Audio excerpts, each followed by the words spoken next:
All right, here we go. Hello and welcome back to the Realize 15 Forum. We're all very delighted to have you all today. Thank you for joining us. My name is Desmond and I'll be your moderator for this session. In this session, we're very lucky to have three lovely presenters with us today, Ryan Drew, Colleen Rogan, and Lisa Herrera, who will all be delighted to take all the time to discuss portfolio-based language assessment and how it can make a difference for our students. Just as a brief introduction, my name is Lisa, and I'm a PBLA Regional Coach. And perhaps Colleen and Ryan can introduce themselves. Hello, I'm Colleen. I'm also a PBLA Regional Coach. And I'm Ryan, and I'm also a PBLA Regional Coach, and we're all from BC. Okay, so before we get started today, we're interested to learn how many of you are teaching in the LINC program. So if you can please use the hands up button and tell us how many people are teaching in LINC. Okay, woo, lots of hands going up here. Is there anybody not in the LINC program? If you're not in the LINC program, could you please type in the chat box and tell us what context you're teaching in? I'm scrolling down to see if anybody's not in the LINC program. Okay, so while those people are typing, if there's anyone not in LINC, a couple of questions for you. Are there any PBLA lead teachers with us here today? Is there anyone who has experience using portfolios for assessment inside or outside of LINC? So PBLA lead teachers and experience using portfolios. Can you please use the hands up feature for that? Okay, so hands are starting to go up there. And I'm looking in the chat box to see if there's people teaching outside of LINC. So Maureen says, was teaching adult ESL in school board evening programs, planning to move into LINC this year. And Kaori says settlement language program, doesn't mention LINC though. Okay, so it looks like most people here are from LINC. And let's just see, I'm going to scroll up to the top to see about lead teachers and people using portfolios. That's great. It looks like there's maybe about half people here are doing that. Okay. Next question for everybody. So if everyone can put their hands down now. Hands with the hands up, hands down button. Hands up now if you downloaded the handouts for this session, which was available on our session page in the Realize forum. So did you download the handouts and do you have them ready? And do you have the CLB 2012 document with you? Let's just see how many people have handouts and the CLB 2012 document. Okay, so there's a few people. Don't worry if you don't, but I think we're going to get a link in here. Yes, there's a link now Desmond's putting in. I think you can get those handouts to participate today. It'll be best if you do have them. Okay, so I'm switching over to the agenda here. So first of all, we're going to provide you with the context for this presentation. I'll provide a brief overview of portfolio-based language instruction, which is the assessment strategy that is currently being implemented in the LINC program across Canada. After that, Ryan and Colleen are going to lead you in some activities to uncover what we as teachers learn from doing assessment. Then it will be me again, briefly, and I'll talk a little bit about the concept of assessment for learning. After that, Ryan will lead you in looking at criteria for assessment and the feedback you give to students following assessment. And finally, Colleen will talk a little bit about module planning, which is the planning that you do to get you to assessment. Since we'd like to make sure that we have enough time for the really hands-on part of this session, we'd ask you to please hold your general questions until the end of the presentation.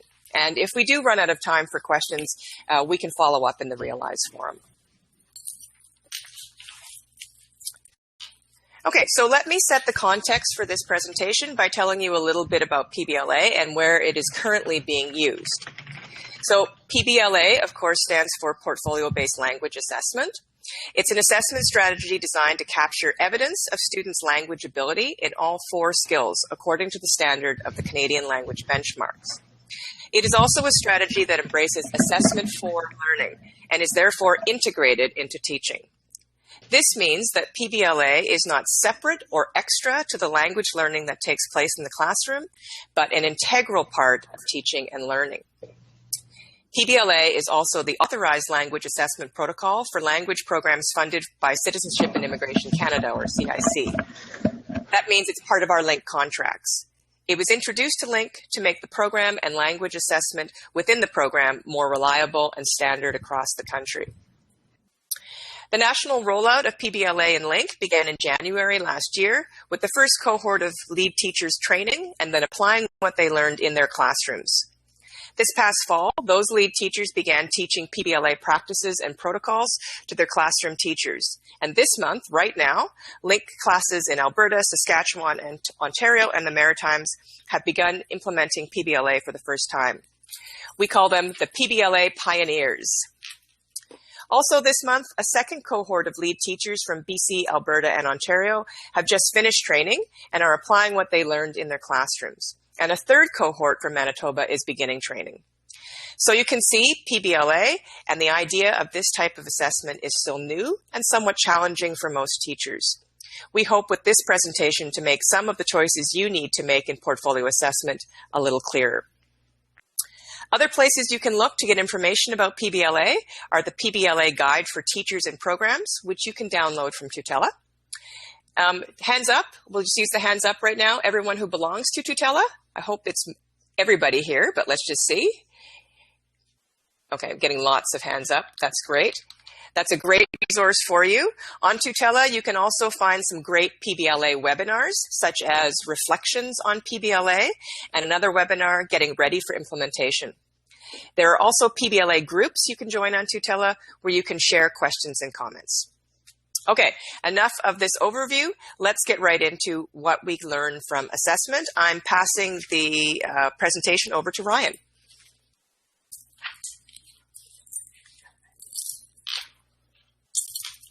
Great. Thank you so much, Lisa, for that great sort of wrap up of PBLA. So the first thing that we are going to do, we're going to take a look at a reading, but while we look at that, we want you to consider these questions. So what is the purpose of the assessment? What are the questions related to? What does the assessment tell you about the student? And what does the student take away from the assessment process?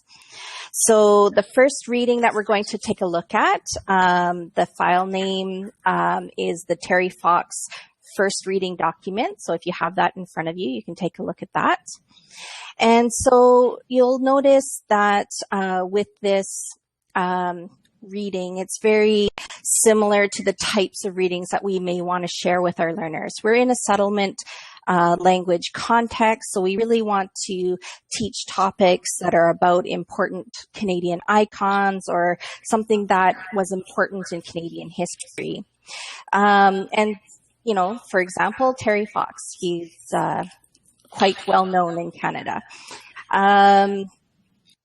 So you can see that this reading really talks about the types of information that we'd want learners to know.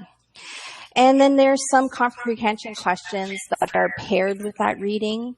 And really, those questions, think about what are those questions related to in the reading, and what type of information do students need to provide for those questions. So just take a moment to put some suggestions in the chat box of what you think those questions are asking.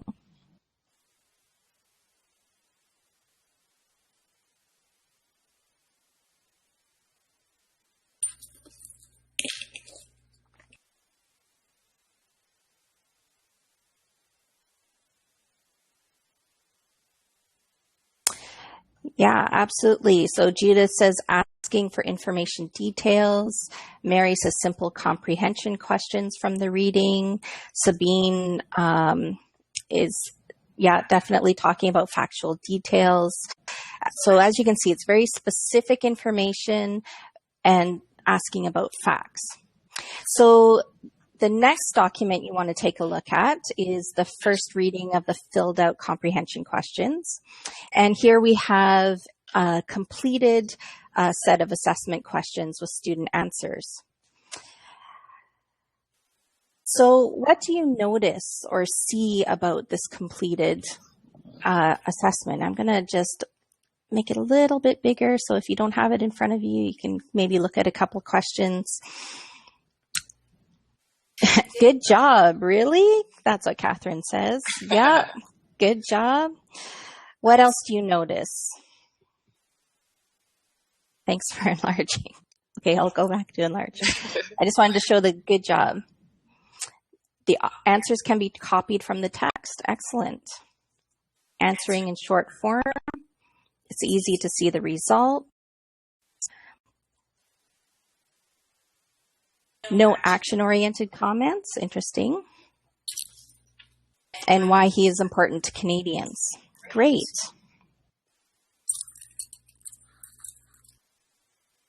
I'm just going to go back to our questions here. So what do you think is the purpose of the assessment? So you already pulled out what the questions are related to, and a little bit about, what the answers were telling you. But what do you think is the purpose of this assessment? And what do you think it tells us about the student? And then finally, what would the student take away from this assessment process? So great, Judith mentions that there's no next time feedback.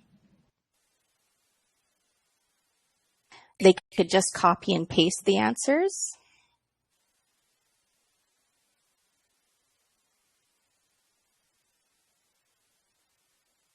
Anything else? All right. So basically what we can see here is that, it only shows student comprehension. Okay. No indication that the student actually understood the material. And do they even understand the words they're copying? Yeah, that's right. Jennifer and Catherine are on the same track there. They don't need to do anything with the information. All excellent points. So as you can see, there isn't much that the student is taking away, and maybe the purpose of the assessment isn't really clear. So I'm going to hand it over to Colleen.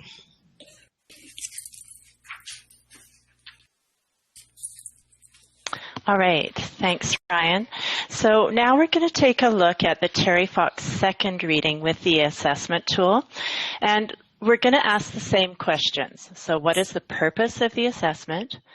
What are the questions related to? What does the assessment tell you about the student?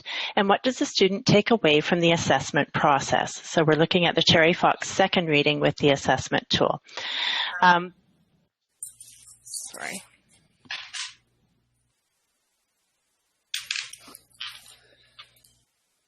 So here's the reading. And here's the questions for the reading. If you look at the reading, you can see that it's fundamentally different because it's connected to a real-world task goal. That's the goal of fundraising, namely forming a team for a Terry Fox run. So this is an authentic reading from a website. And the questions look very different as well. The questions are looking at things like purpose, main idea, and guessing meanings of words without using a dictionary. So here's the corrected assessment, and you can see the questions are directly aligned to the CLB. So let's just go back to those 4 questions. So what's the purpose of the assessment? What are the questions related to? What does the assessment tell us about the student? And what does the student take away from this process? And particularly notice questions 4, 5, 6, and 7. So what can we tell the student from those answers that they've gotten wrong? So I'll just give you a few minutes to think about those questions. So Maureen says, yeah, it's a much better task that puts real life context for students and helps them understand the concepts better. So this is because we're looking at a real world task goal. We're looking at actually forming a team for a Terry Fox run. So that's great. And looking at the assessment, the questions, what does that tell us about the student? Good. It's showing typical reading skills as well. So reading skills by as looking at the main idea of the reading, looking at the purpose of the meeting. It addresses why the students are reading this, getting specific information. Good. And it's incorporating all different levels, like at a literal level, an interpretive level, and applied reading skills. Thanks, Jennifer. Catherine saying it can show us that they can understand the purpose, the main ideas, and they're struggling with the details. So if we look at questions 4, 5, 6, and 7, it shows us specifically that this student is struggling finding the details in the reading. So this helps us to give more specific feedback and to help them move forward with their learning. Good. I'll just go on. So the purpose of the assessment is to gather information about what the student is able to do in a very detailed and purposeful way. And this is done by relating the questions to competencies and indicators of ability. The assessment gives us specific information about the student's strengths and weaknesses and about the students' reading skills. So are they having difficulty guessing meaning or identifying factual details? Are they strong at identifying main ideas? And it can then move us forward and help us give students specific action-oriented feedback. So that feedback is about their strengths and weaknesses directly. So they come away with a concrete understanding of how to progress and how to do better. Okay.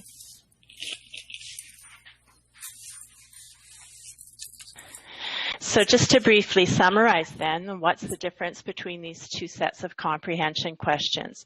So the first asks only for the students to find details and to scan the text. They're not connected to a standard and they're not connected to indicators of ability. Sure, I'll try and make that a little bit bigger. They're not connected to a standard and they're not connected to any indicators of ability. The second is asking questions to see if the students understand the whole reading. So it's more holistic that way. Do they understand the main idea? Do they understand the purpose of the reading? So the second is directly aligned to CLB descriptors. And this gives the teacher information to help know where the students meet the criteria for this specific level. And as you can see with the second assessment, teachers and students are able to gain evidence of what the student is able to do with this reading. What are their reading skills and what can they understand?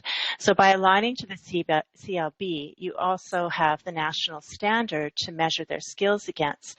So the CLB not only sets the parameters for the reading according to the level, the features of communication, the length of the task, the complexity of the language, but it also tells you some key indicators of whether students are successful at the task for that level. So I'm going to pass the next slide over to Lisa, and she's going to speak more generally about the principles of assessment for learning that go into creating this kind of task.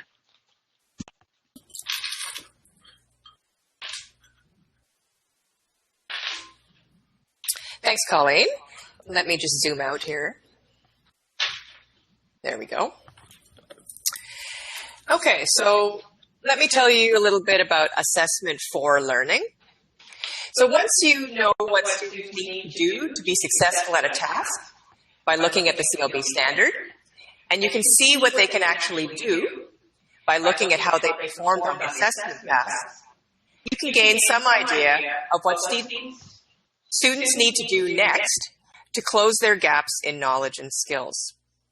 So knowing this, you can give students specific and concrete advice on how to improve. And because our teaching is task-based, that help you give to close the gaps will not apply just to this particular reading task you're doing now, but to all reading tasks like this one. In other words, teachers and students are not just focusing on the mark or how did they do. Rather, they are focusing on the learning and how they can improve. So this is part of an assessment for learning strategy.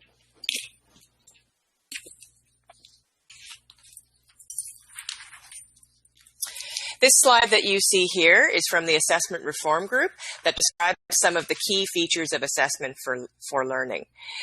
One of the other a good resource for assessment for learning information is Dylan William.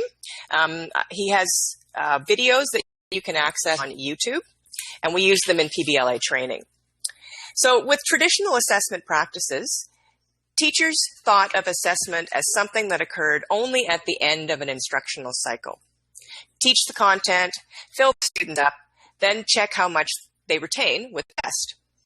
In traditional assessment practices, students learned how they did on the test with their mark, but often that was it. They got their mark and then they moved on to the next block of content.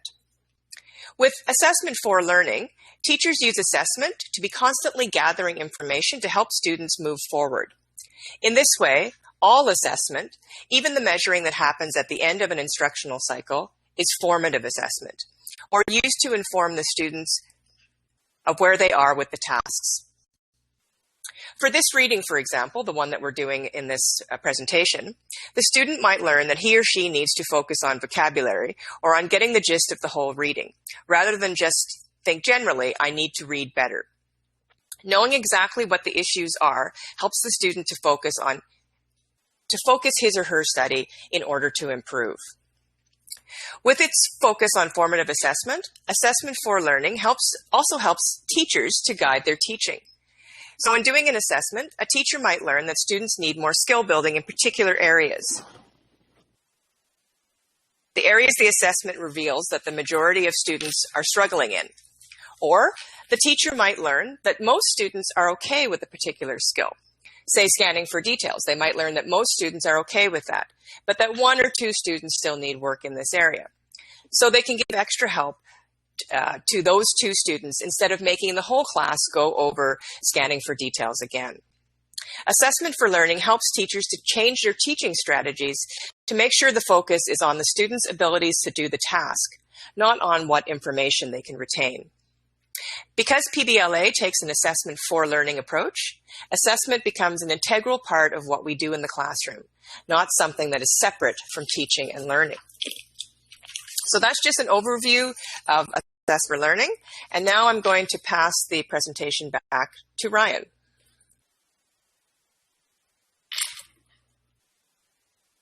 Great. Thanks so much, Lisa. That was a great overview of assessment for learning. So really what we're looking at now then is what was the difference between these two types of assessments. So as was already identified in the chat box and with Colleen, is that the first set of questions were very detailed, factual questions. And the second set of questions really covered a broader range of different reading skills that learners would need to employ. Things like details, main ideas, inferring, and applying that knowledge. And so really what we're doing is we're using the CLB as a foundation for planning and for creating assessments. So you can see that we were covering a much broader range of reading skills in this assessment, and they were directly aligned to the indicators of ability for CLB4. The reading text also met the criteria for the features of communication in the CLB at CLB4. So really the CLB document is the guide for planning and for choosing texts and tasks, that's so hard to say, and for choosing our assessment criteria. And also this really fits with the foundational principles of the CLB, that the task is authentic, that the questions relate more to the real world, and that it is more learner-centered as it relates to their own lives, as you could see in that last question there. And I'll see if I can just blow it up a little bit so you can kind of see how that fits in. So that's really the great thing about the CLB and this type of assessment. I think it really actually relates to the keynote speaker this morning in terms of mattering. How does this relate to the learners? All right, we're going to move on. So here is a blank assessment tool, and you can find this in the Terry Fox second reading. It's in there with the text, the questions, and the blank tool is on the third page there. So you can see here that it has all the pertinent information. It's a checklist with comments, and you can see it has the CLB level. It says benchmark for reading. Competency is competency area 4, comprehending information. The activity was comprehending questions. The task was to read information about forming a team for the Terry Fox run. And the tool, of course, as I already mentioned, is a checklist. And then the competency statement is there as well. So this is a great starting point. It outlines all the information that you're going to need and your learners are going to need when they go back and look at this assessment in their portfolio. So what I would like you to do now is that if you do have your CLB document in front of you, to open it up to pages 82 and 83 and find competency area 4, which is on the bottom of page 83. As you're looking at that competency area, then you want to choose or pick out some criteria from the indicators that are listed there. The other area you can take a look at is on page 82 with a profile of ability, especially the strengths and limitations area. So if you can, take a couple of moments to write in the chat box some indicators that you would use to add into this assessment tool.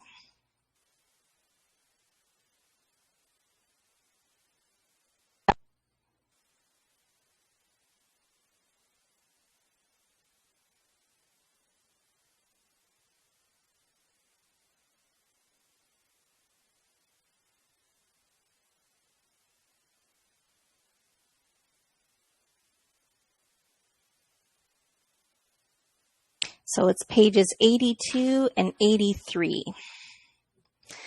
All right, Catherine says compares facts and information to make choices. Great. Overall meaning, purpose of text, key information and details. Eugene says main idea, purpose of the text, details. Great. Identifies the type of text, the purpose of the text. Great. Thank you, Jennifer.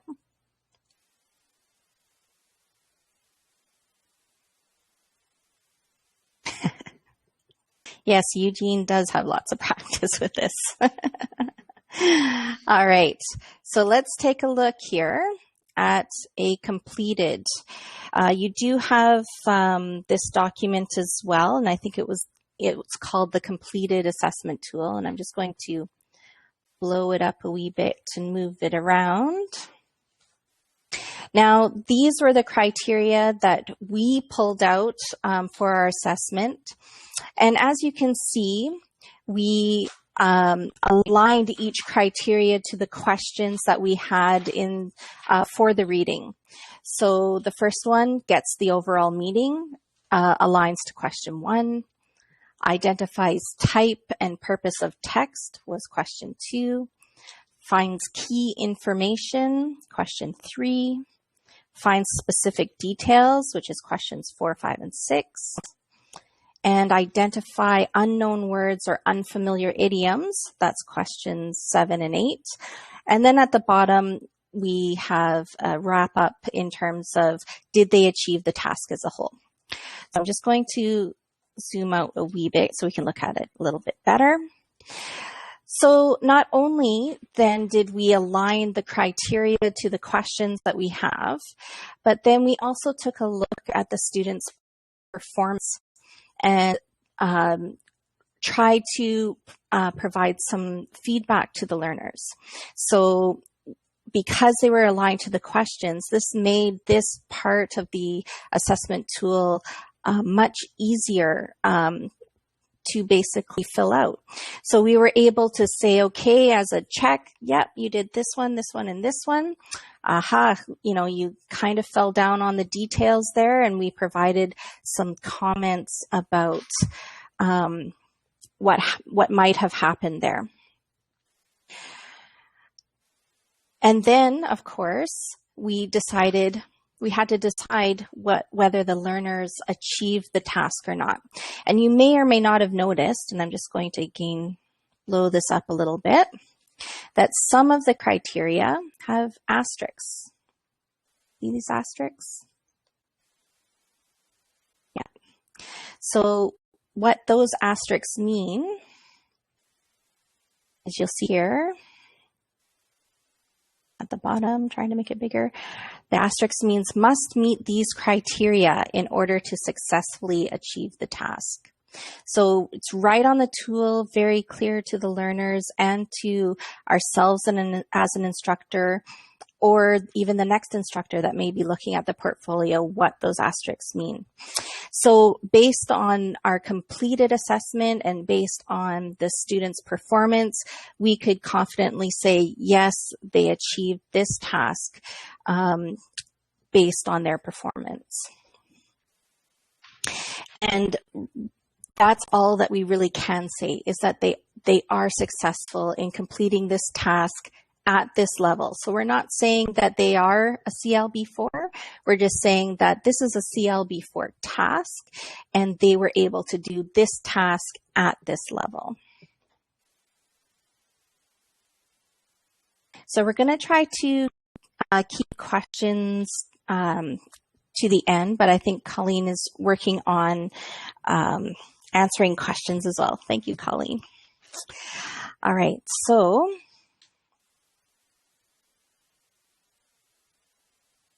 action-oriented feedback.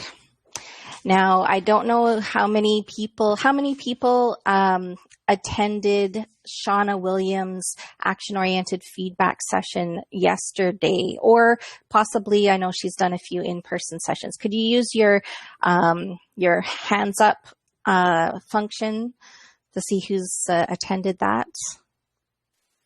Okay, just a few people.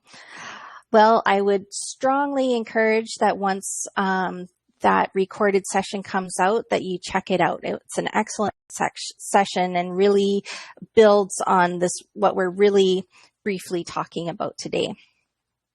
So for action-oriented feedback, it's really important that you want to provide comments that move learning forward, that they're not ego-oriented, but action-oriented.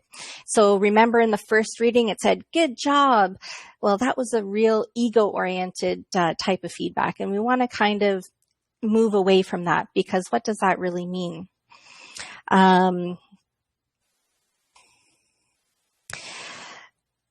It's not just what they did wrong or they weren't able to do in the assessment that the feedback focuses on, but it also provides suggestions on how they can improve and what they could practice or what they could try next time when they're doing a similar type of task.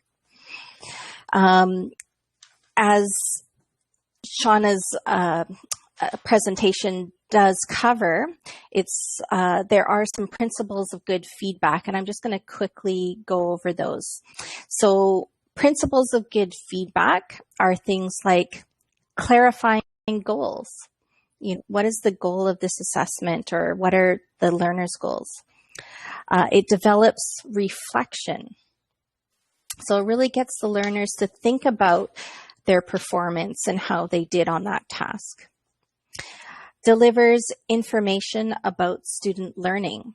So it really helps them think about what they're learning in class or what they've learned in doing that task. It encourages dialogue, and that could be dialogue between the learner and the teacher, between the learner and their peers, or the learner and themselves, really.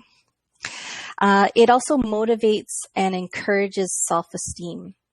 So the learners have to think, okay, yeah, maybe I didn't get it, but I can work on this and do better next time. And of course, is action-oriented and moves students towards the desired performance.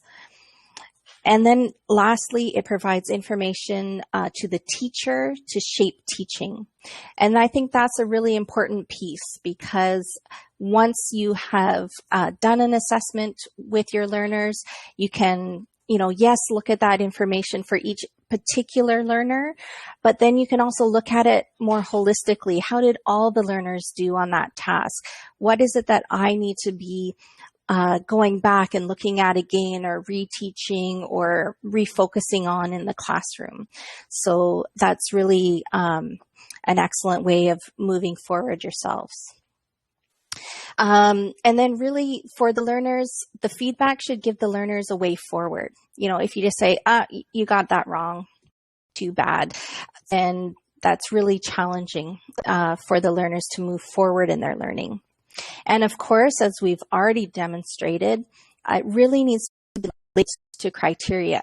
So it was really clear on our assessment tool that the criteria from the CLB really aligned with the questions that we were asking students in that assessment. And of course, it needs to address what students need to improve. So quite often, learners may not fully understand why they're going wrong. And so you can help clarify and articulate that for them. And then, of course, it's really important because sometimes there's the performance on tasks that are just totally disastrous. And so then in situations like that, you really want to focus on prioritizing the feedback to one or two things that the students can do something with. And I think that's really important. Prioritization, you don't want to devastate them, but at the same time, you do want to focus their attention a bit.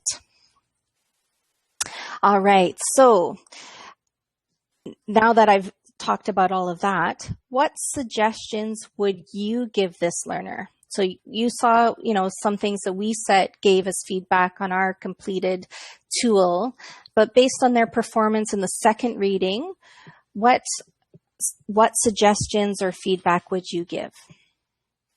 And you can just provide your comments in the chat box.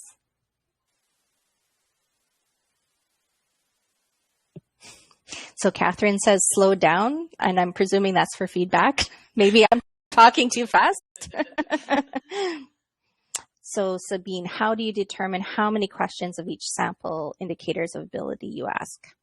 That depends. I mean, you want to ideally have a couple, but that's not always possible.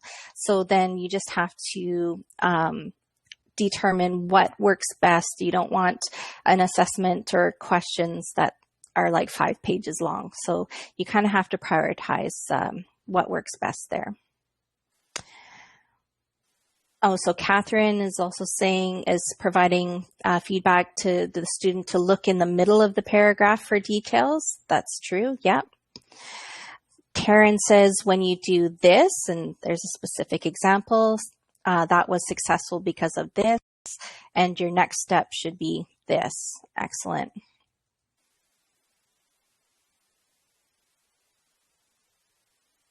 So yes, so Catherine is saying that when you're reading for details, you need to slow down so that the students can catch those details more easily.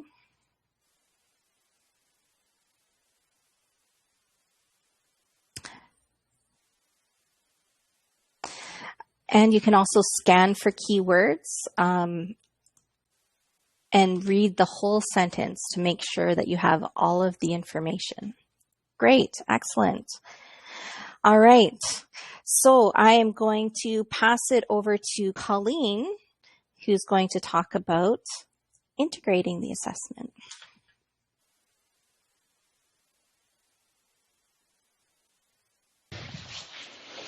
All right, so what you're looking at here is a module plan. I'll just expand it a little bit. Yes, I mean, Bloom's taxonomy, I like that. So if we look at an assessment task, we can't look at it in isolation from everything else that you're teaching. So there were some comments earlier about having visual support for this particular reading. And yes, maybe the student would need visual support. And that would come through our teaching and learning process, and it would be combined with all 4 skills. So we would do listening, speaking, reading, and writing, all related to this specific real-world task goal in this specific context or content focus. So let's move down this module plan. I'll start at the top row, which shows us the skills, and it shows us what CLB level that we're working at. So we're working at a CLB4 here in listening, speaking, reading, and writing. And our real-world task goals are all related to the theme, which is participating in a cause. So the real-world task goals, perhaps for listening, we could listen to someone planning to join a Terry Fox run. Perhaps for speaking, we can learn how to explain to colleagues how to join a team, the Terry Fox team. For reading, this is what we did for our assessment tool, is to read about an opportunity to participate in a cause. And then for writing, maybe completing the form to join the fundraising event, which is also on the website where we identified our authentic text. So you can see as you're looking across the real world tasks that we've really integrated that listening, speaking, reading, and writing and connected those all to the theme of participating in a cause and all to the topic of joining this Terry Fox run or creating a team for the Terry Fox run. The context of learning is community. So of course we're looking at the 3 general contexts of the CLB document, which are community, workplace, and school or academic. So we've chosen community here, and we've chosen to focus on Terry Fox because he was a great Canadian. Many schools and organizations participate in this kind of activity, and it happens every year around September, so it could be topical in terms of when you teach it at the beginning of the fall or maybe late August. And there's a fundraising aspect, which is also very cultural to our Canadian society. So that's why we chose the Terry Fox and joining the Terry Fox team. So if you look further down in the module planning, we have the CLB competency areas here. And we've just decided that we're going to focus on one competency area for each of our tasks, our real world task goals. This doesn't always have to be the case. So your task can cover or cross over between competencies. You could have an interacting with others and getting things done, possibly related to one task. We've just simplified things here, and we've connected each skill with a certain competency area. And we filled out the reading competency here. So we want to look at the language focus of this competency. So here, the language focus, we're looking at keywords, main ideas and purpose. We're understanding definitions from context. We're learning about vocabulary, about participating in a cause. We're analyzing paragraphs. We're looking at pronoun references. And we're understanding different styles or genres. So that's what we're doing within the context of this reading. Strategies, maybe skimming and scanning, looking at the first sentence of the paragraph, looking at main verbs, and looking at the sentences before and after to determine meaning from context when we're looking at words. For the teaching resource, we've identified the reading, the Terry Fox reading, which is from the website. And I'm just going to go down here. And the assessment task was the short answer and the multiple choice. So we would do this in a module plan for all skill areas. So we do this for listening, we do this for speaking, we do this for reading, we do this for writing, and we'd ensure that all of those skill areas are integrated towards the theme of participating in the cause or towards the topic of signing up for this Terry Fox run or getting a team together. And so all the learning would be scaffolded towards this assessment task. Right.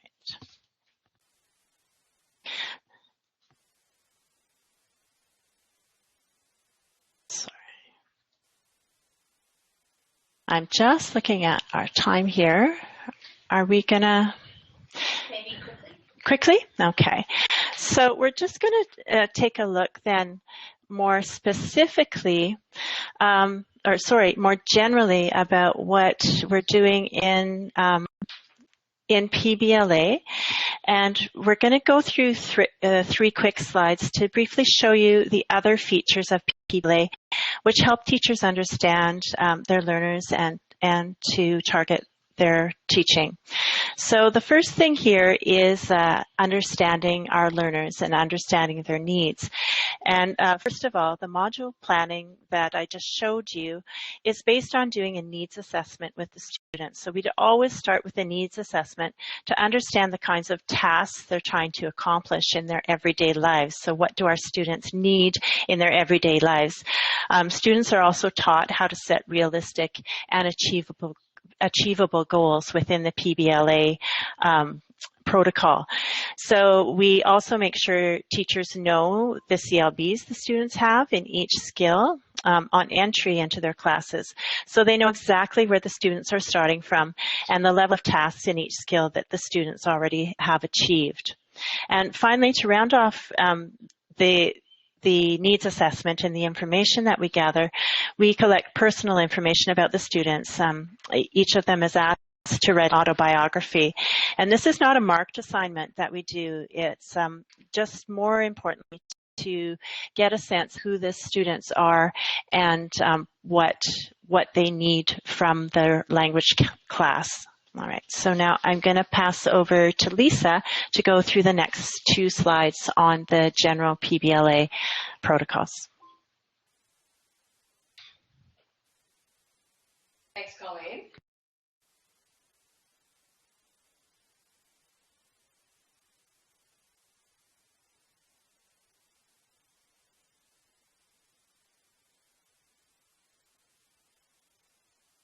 And the Oh, thank you. I'm sorry, I was muted. So thank you, Colleen. I'm sorry, I just lost my place there. Of course, another very important part of PBLA is the evidence of progress. This is sort of the meat of us. So looking at language samples and assessment tasks and skill using activities. So those are obviously the skill using activities are the simulations of the task, kind of the dress rehearsal. And then, of course, the assessment task when you're allowing students to demonstrate what they're able to do. And a reminder, of course, that that does not include the skill building tasks, such as things like grammar activities. And then Ryan's already gone into quite detail about the action-oriented feedback, which is a key feature of PBLA for moving students forward. And then just one more little bit about key things, key parts of PBLA. So the PBLA includes self-assessment for students. That's where students can actually look at the criteria, understand the criteria, and compare their own performance to the criteria. So they're learning to understand themselves, how well they are doing on tasks, and not have to rely so much on the teacher. And of course, that also takes into account peer assessment, where peers look at each other's performance and they give each other tips. And often when they're doing that, they learn themselves more about the criteria that they're trying to achieve. And then learning reflections helps the students to reflect on their learning. So that this is not just to say, oh, this is what I did in class, but to think about what helps me learn What can I do? What study skills could I take on? What strategies could I put in place to help myself learn better? So again, this is really giving students empowerment, getting them to really take control of their learning. This is a really key feature of PBLA, is that students take control of their learning. And then one of the last elements of PBLA that we'll just mention is that there is a progress report, and there is a conference that students participate in one-on-one with the teacher, so they have a chance to get some directed feedback and advice about how to move forward. So that's just to put it all into a context, and that's the end of our presentation. We had some questions that came up during the presentation, and I think we tried to answer some of them. But we'd like now to take any general questions that you have, and we'll do our best to answer them. All right. So we have our first question here is, how do you handle multi-level courses? So teaching a CLB 6-7. Do you recommend using a single task but with more questions, so add criteria from both levels?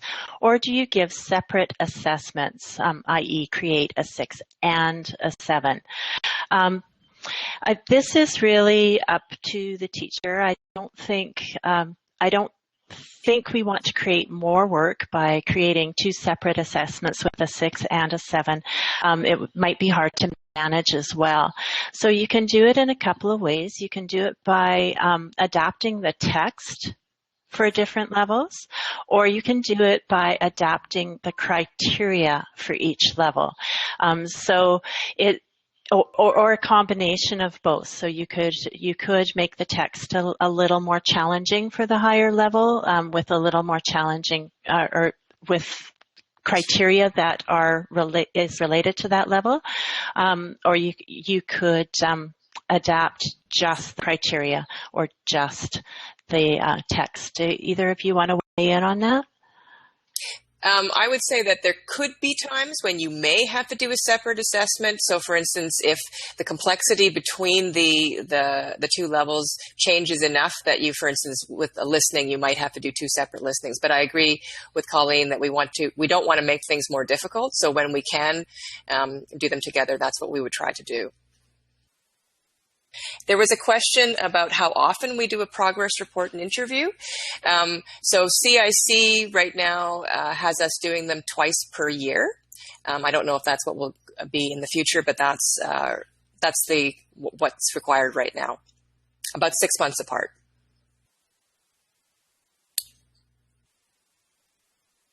Maureen says, besides doing assessment for learning, do you do assessment as learning? I've encountered this other description, assessment as learning. So I've seen assessment for learning, assessment of learning, assessment as learning.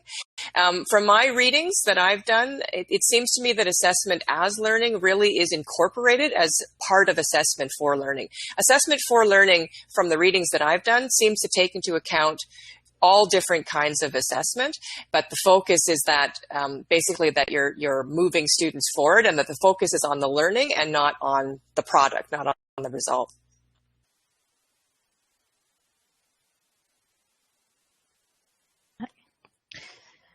And just to extend from what Lisa was saying, I think that a lot of the skill using tasks as well as the skill building activities really do focus as assessment, as learning for the learners. And so really, I think that's really incorporated into the whole process, where it's not just the assessment, it's the whole learning process, where I think it was really demonstrated, when Colleen was covering the module plan, that we're really, everything is integrated, and when you're building up those skills, and then when you're getting them to practice and use those skills, you're assessing them throughout all of those pieces, and then you're doing this sort of final assessment that's a real world task, where you're really able to determine if they're able to do the task at that level. Okay, so I would just jump in here too, and I always think of assessment as learning, assessment for learning as the teaching learning cycle. the teaching learning process. So you're continually assessing your learners and improving, not only helping them to improve, but improving your teaching and feeding it back into a loop. So Irma's got a question here on the required number of artifacts per skill before a learner can be considered for promotion. So if you look at in the PBLA guide for teachers and administrators on tutela, you'll see that the minimum number of artifacts is 8 to 10. But that doesn't mean that once they hit 8 or 10, they can be promoted. It means that's the number that you need to look at in order to make a decision about whether or not they're ready for promotion. So that's 8 to 10 artifacts per skill. And those 8 to 10 artifacts in each skill should cover all 4 competency areas. Does that answer your question, Irma?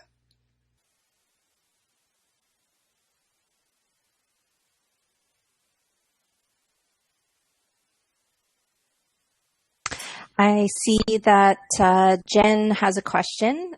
She's asking, how are progression decisions made solely on the portfolios or with a combination of outcomes testing? So I think ideally in the future, it would be solely based on the portfolios. I know here in BC, we do have progress tests that we are still implementing until portfolios can be implemented in all classrooms. But it really comes down to if you do use a combination that, you know, you're using the information from the portfolios with the information with the outcomes testing, because they really should inform each other, and it's not like one would or should override the other one. I see, Barbara, you said, how about explicit grammar skills? What do you mean by that? I can jump in there. We weren't able to really show it with the module plan that we showed, Barbara, because we were focusing on reading skills. But if you got into the writing skills, you would see in the language focus area, this is where we would explicitly address grammatical outcomes or learning that grammatical knowledge. And if you take a look at the knowledge and strategy, so I'm looking at page 75 in the CLB document, knowledge and strategies in the CLB document has a section of grammatical knowledge, and we can often pick out indicators of ability that are specifically related to that grammatical knowledge or those areas of grammar that we want to pick out for any specific task. So if it's appropriate to a task, then we would use that grammatical knowledge in our indicators of ability. Mostly this would come in our productive skills, like writing and speaking.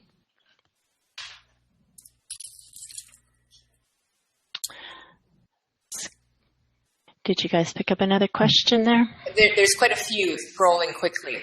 Yeah. I think we're coming to the end of our time here. Yeah. All right. We're kind of getting to the end of our time. But yeah, so I'll have to. So if you guys have any questions, we'll continue the discussion on the Realize Forum tutela website.